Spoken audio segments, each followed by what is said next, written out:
I'm sure you watched it from your TV set. What's your assessment of what the minister did today? Really, good evening to listeners. Thanks for having me. Absolutely, I think the budget review brings a rather positive performance of the government in the first 6 months or so. I think we have already known that the key macroeconomic indicators are performing. That we knew that the GDP was stronger than before, than projected. We knew that the inflation is coming down faster than anticipated. We knew about the currency. We knew about our import bill, the Ghana, the gross international reserves. I think it was also good to see that we are also keeping up with our fiscal targets, and in most of them are performing them. If you look at the primary balance on both cash and commitment basis, which is the primary and for higher program, the government is definitely ahead of target. So I think it was good to see, and I think it was also good to see that we are planning to restart some of the projects that have been put on hold. There's a long list of priority projects that the government indicated. So I think that all of that was good to see. One of the big things that we are looking forward to was the tax reforms. It's obvious that we are not ready to roll them out, but at least the finance minister is the ongoing. So overall, I think the budget that was read was generally paint a very positive picture of the direction of the economy. So if he paints that picture, is that picture supported by facts? So that if the minister says we're not out of the woods yet, but the prospects or the future prospects are good, is that the reality on the ground? I mean, using painting of a picture sounds figurative to me. Well, I think so much of the data that has been presented, hopefully the full documentation of the review of the IMF program was posted, I think, earlier this month. So you've got the benefit of seeing what has been submitted to the IMF.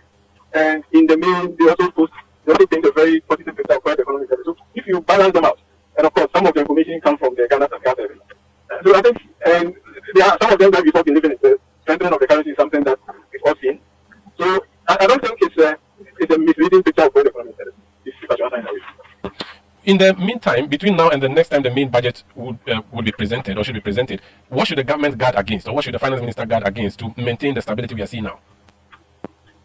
So before going to that again, I think I'll tell you what we should be more proactive about. What we should be more proactive about, I think, is being aggressive in implementing the programs that are supposed to transform the real structure of our economy. I think, and that lands, as far as the government is concerned, on the implementation of its main programs to improve our economy, the irrigation project, and other things. These are critical because what has the progress we've seen so far, are actually relatively easier to do, and these have to do with reforms in the monetary and the financial sector. That these ones are easier to improve and change. The harder part and the bigger challenge that will be ahead of us is how we will begin to restructure the economy so that even if our export items are not doing well, because we have built a more robust economy, which is production and productivity driven, we'll be more resilient to external shocks. You will notice that part of the reason why especially our external balance has been doing well is that the global prices have been in our favor.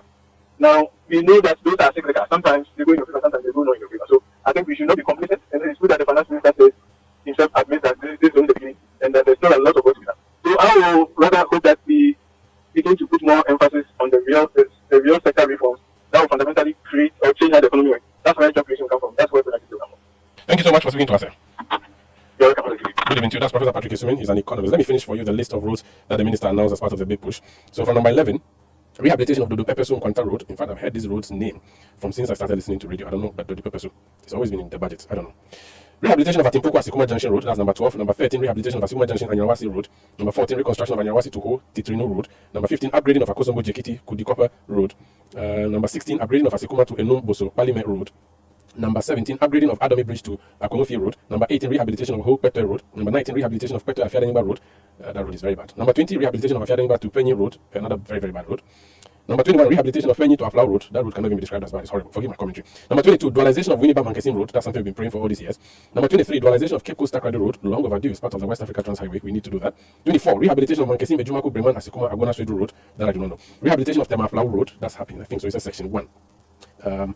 Number 26, reconstruction of Dodowa Afienya Dowenya Road. That's my district. I'll be very happy to see that road done. And number 27, upgrading of Oyibi Apolonia Afienya Road. Please do that one, I beg you. Number 28, construction of Enchi Elubo Road. Number 29, construction of Dadiasu Akontamra Road. Number 30, upgrading of Ajufua Osea Kujo Road. Osea Kujo Krum Road. Number 31, upgrading of Enchi Kujoru Pechi Road. And finally, number 32, upgrading of Bediaku Junction to Camp 15 Sefi Adabukrum Road. So that's what the finance minister has announced today in terms of road projects that would be constructed. This is Eyewitness News on 97.3 CTFM. Like I said earlier, the minority staged a walkout. They did not stay to listen to the